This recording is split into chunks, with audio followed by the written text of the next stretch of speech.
What's up, ladies and gentlemen? Welcome back to NeuroSketch with Dr. Kenny. But if this is the first time you've seen this channel, don't forget to subscribe. Let's have a quick recap on atypical thoracic vertebra. We said typical thoracic vertebra ranging from T2 to T9, and the rest T1, T10, 11, and 12 are atypical. And today we're going to see also what makes them atypical.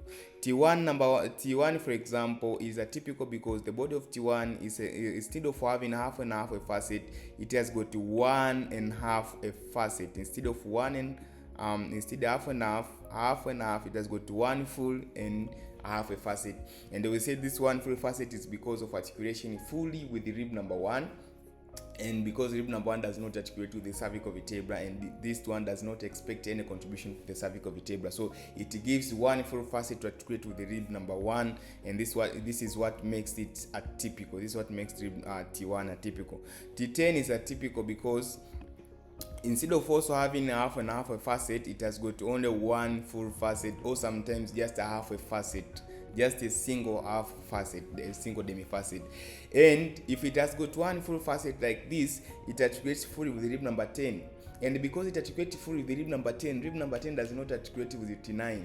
And in this case also, it makes T9 also atypical. T9 also lacks inferior demifacet, and so it becomes atypical for that case, right?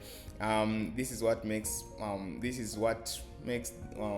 T10 atypical the most.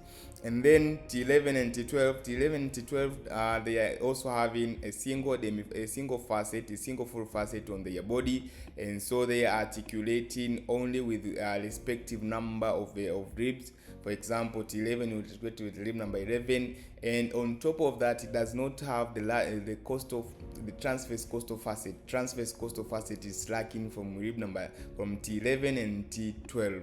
T11 and T12. And lastly, T12, as I've said, it number 1, it has got only one articular facet. It has got only one costal facet on only one costal facet on its body, but it also lacks the transverse costal facet.